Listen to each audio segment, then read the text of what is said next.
¿Cómo clasifica Rousseau las formas de gobierno? ¿Quién me la recuerda? Están ahí en la presentación. Aristocracia, monarquía. Monarquía, aristocracia y democracia. Monarquía, aristocracia y democracia. ¿Cómo clasifica la aristocracia?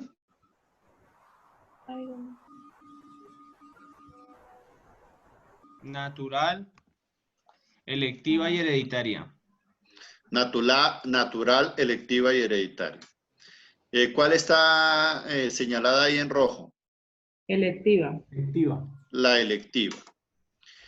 Muy bien. Rousseau hace una clasificación de las formas de gobierno, sigue un poco la línea aristotélica en ese sentido y habla de las formas de gobierno llamada monarquía, aristocracia y democracia. Rousseau critica, y ustedes lo pudieron haber leído en el libro, critica muchísimo la monarquía. Él se va en contra de la monarquía y dice, Camilo, a lo mejor lo hará en un lenguaje irónico, pero cuando habla de la monarquía dice que a lo mejor puede ser un buen gobierno para una gran nación, ¿no? Una nación con un territorio muy grande, porque por más arbitrario que sea el rey no llega a perjudicar a todos los súbditos. Parece ser un lenguaje irónico del autor. En cuanto a la aristocracia, por favor tomen más o menos la idea aristotélica del gobierno de los filósofos, de los doctos, en fin. Y él nos habla de tres clases de aristocracia. La natural, y piensen ustedes en las tribus antiguas, incluso tribus que todavía subsisten, que quienes gobiernan son los más ancianos, diría nuestro presidente, los abuelitos, ¿sí? Quienes gobiernan son los más ancianos, las personas de la tercera edad son los que gobiernan y son muy respetados por la comunidad. Esa es la aristocracia natural. La aristocracia electiva, pues debemos entenderlo de una manera fácil y es que escogemos entre gente muy sabia, muy docta, muy buena. Y la aristocracia hereditaria es la sucesión de familias en el poder. Rousseau nos dice que la peor forma de gobierno, incluso por encima de la monarquía, es la aristocracia hereditaria. ¿Sí? Lo peorcito que nos dice Rousseau. Porque si es perverso que un solo hombre herede el poder y hace y deshace, ahora como será varias familias. Entonces él nos dice, la peor forma de gobierno es la aristocracia hereditaria. Y el rojito que está ahí en la presentación, que es la aristocracia electiva, lo dejamos en rojito porque para el autor es la mejor forma de gobierno. Si en el próximo parcial el profesor Canzón les da por preguntarles cuál es la mejor forma de gobierno según el señor Juan Jacobo Rousseau, ustedes se acuerdan del rojito para no sacarse en otro rojito, sino para comprender que la mejor forma de gobierno es la aristocracia electiva según el autor. Él nos habla de la democracia, pero para la democracia él nos exige 4 requisitos. ¿Quién me lo recuerda? Que no haya participado hoy, tenga harto sueño. ¿Cuáles son los requisitos que exige Rousseau para que pueda haber democracia?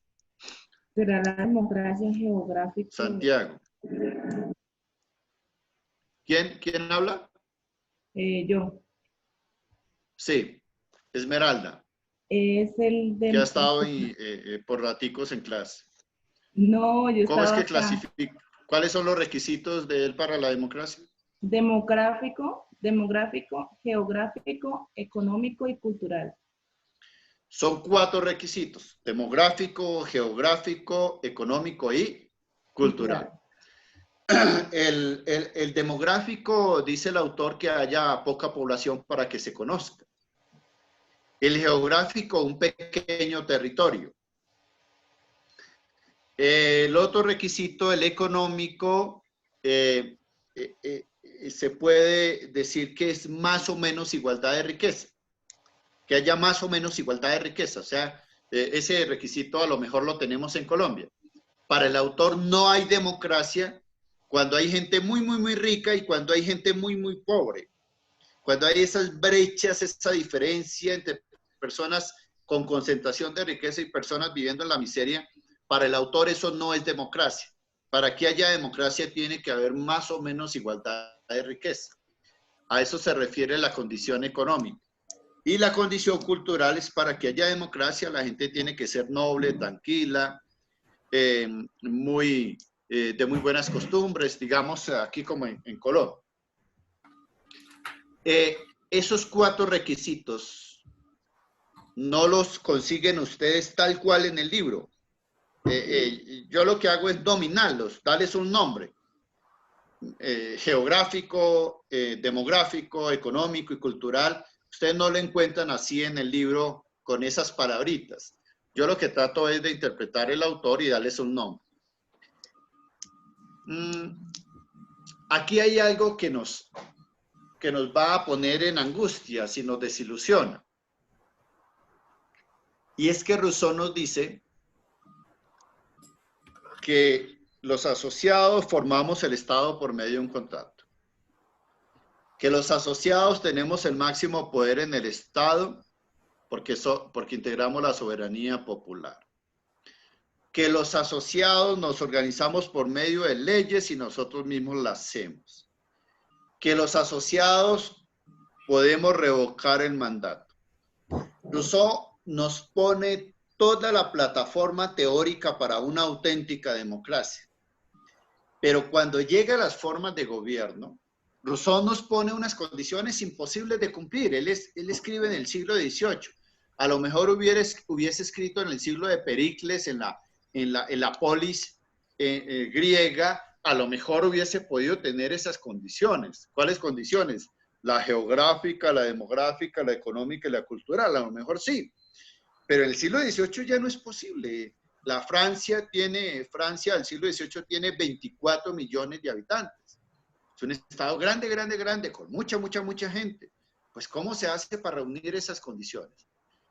Entonces, Rousseau nos dice, señoras y señores, lamento informarles que la democracia es un gobierno muy perfecto para los hombres. La democracia es un gobierno tan perfecto y tan bueno que solo es posible para los dioses. Digamos, Rousseau nos genera toda la plataforma teórica para la democracia y al final nos dice, no, ustedes seres humanos no son capaces de vivir en democracia, no es posible la democracia. De tal manera que ahí nos deja Rousseau una gran inquietud, por no decir una gran desilusión, porque a lo último él se inclina por cuál forma de gobierno es la mejor para Rousseau, que se me olvida. Santiago. La aristocrática electiva. La aristocracia electiva, la mejor forma de gobierno para Rousseau. Y si preguntamos en un examen, ¿y por qué no la democracia? Si él no sienta las bases para la democracia. Porque Rousseau dice que la democracia es un gobierno para dioses, no para los hombres. Ese es la gran contradicción o el gran conflicto teórico en el que nos encontramos con Juan Jacob Rousseau. Muy bien. Hagamos el siguiente ejercicio. Sin desconectarnos, ustedes allá y yo acá, dediquémosle 5 minuticos a repasar la presentación de lo que hablamos de Rousseau, en la presentación referida a Rousseau. Repásenlo en 5 minuticos, o sea, hasta las 8:30. Repasemos 7 minuticos. Repasémoslo bien a ver si les queda alguna duda, a ver si tienen alguna inquietud, para poder dar paso a otro autor. Carlitos, ¿por qué no estás ahí en la pantalla y la vamos repasando en la pantalla?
Carlos, la regresa a la número 11, por favor.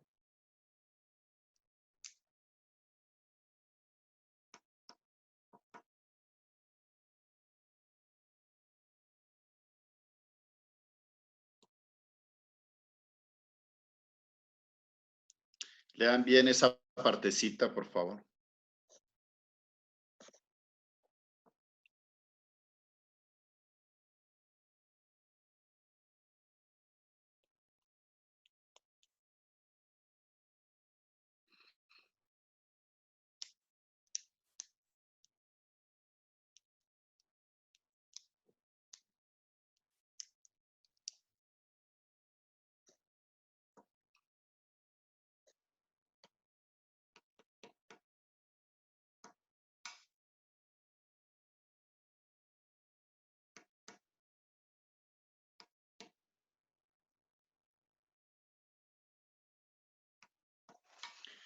¿Listos?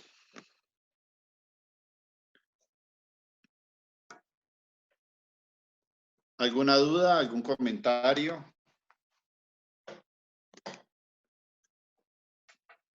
Recuerden ustedes que para reforzar todo esto de Rousseau tenemos la lectura del contrato social, tenemos el taller, tenemos la presentación y lo aquí visto en clase, pero si quedan alguna duda, con el mayor gusto. O algún aporte que hacer. Él, él nunca se refirió en ninguna parte al control ciudadano, ¿cierto? ¿Cómo dice? O sea, él dice, él crea los mecanismos de, digamos, para poder sacar un gobernante. Entonces dice, usted lo pueden sacar por este camino, pero nunca hace hincapié en esos mecanismos de control ciudadano. O sea, nunca dice, oiga, como colectivo los ciudadanos, los agremiados deben estar haciendo este tipo de cosas, sino que lo deja muy como suelto. Sí, de acuerdo. Carlos, él no entra a proponer, digamos, en la minucia, pero implícitamente cuando habla de la revocatoria del mandato, está hablando de un control ciudadano. O sea, la revocatoria del mandato es el máximo control que puede hacer el ciudadano sobre el gobernante. Entonces, implícitamente lo establece de esa manera. Pero de acuerdo con usted, él no va a hacer un desarrollo minucioso del cómo, del medio. Muy bien. Vamos a trabajar otro autor, el cuarto. Ya hablamos sobre Voltaire, ya hablamos sobre Montesquieu, ya hablamos, perdón, sobre Rousseau. Ahora vamos a hablar sobre Emmanuel Sieyès. Emmanuel Sieyès. Emmanuel Sieyès, él tiene, digamos, una ventaja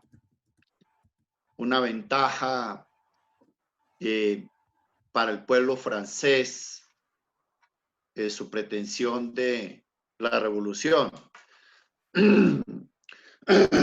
Emmanuel Sieyès vive antes, durante y después de la Revolución Francesa.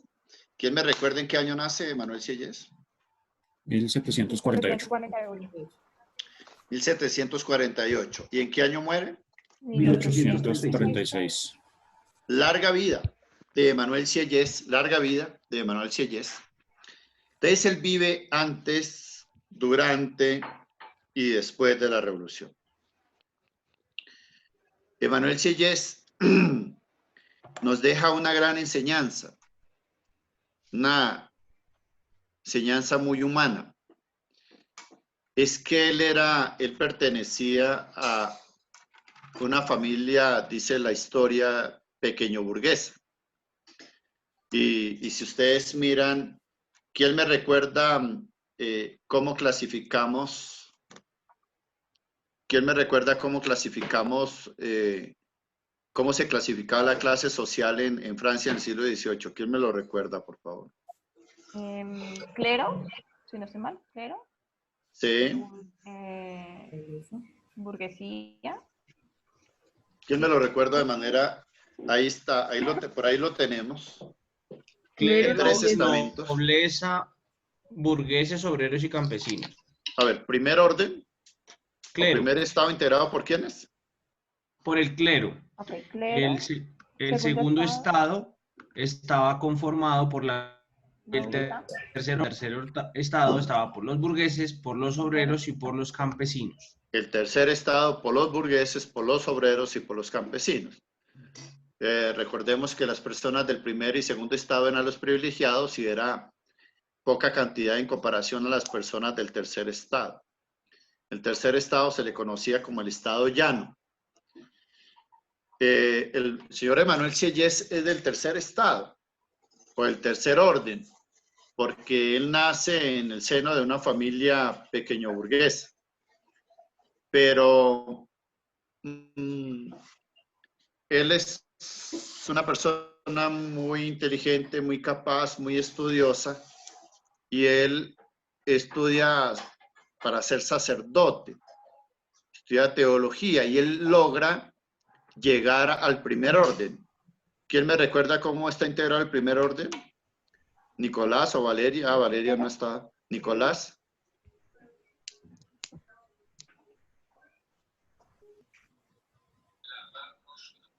Por el clero. ¿Quién habla? Javier. Por el clero. El primer orden está integrado por el clero. Entonces, el señor Emmanuel Sieyès llega al primer orden, al clero. Pero no obstante llegar al primer orden, no olvida su origen. Y no solamente no olvida su origen, esa es la gran enseñanza que nos deja a las personas que cualquiera medio medio consigue algo y ya desprecia a los demás, él no solamente no olvida su origen, sino que va a luchar por su origen. Y por eso él escribe un libro que se llama ¿Qué es el tercer estado? Que lo habíamos dejado para que le echaran una lectura. ¿Qué es el tercer estado? Es así se escribe el libro. Y ese libro que él escribe empieza a circular en Francia en enero, febrero de 1789. ¿En qué mes fue la revolución, Valeria? ¿O Mateo, que se me olvida? ¿En qué mes fue la revolución, Esmeralda, de la Revolución Francesa? El 14 de julio. En el mes de julio, el 14 de julio. En el mes de julio. Y ese libro que sale a nivel de panfleto, sale en enero, febrero. Es decir, en la antesala de la revolución. Con un lenguaje más bien sencillo, fácil de comprender. A diferencia de los enciclopedistas, a diferencia del mismo Voltaire, pero sobre todo de Montesquieu, el libro El espíritu de la ley es un libro muy complejo y muy difícil para comprender, el mismo Contrato social.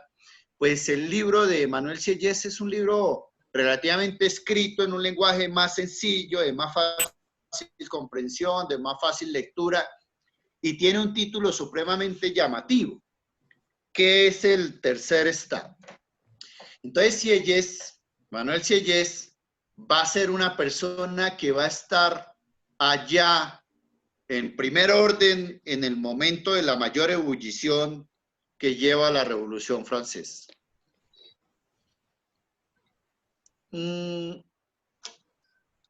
Nuestra Constitución en el artículo primero, por favor ubiquen la Constitución en el artículo primero para que me sigan, Valeria, para que me sigan en el artículo primero, yo lo leo. En el artículo primero, nuestra Constitución dice: Colombia es un Estado social de derecho organizado en forma de república federal, ¿cierto?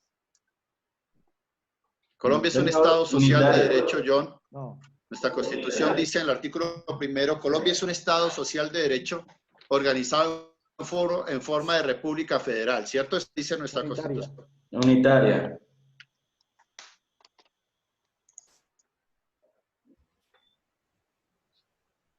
No los escucho. Unitaria. ¿En forma de república qué? Unitaria. Unitaria. Me equivoqué.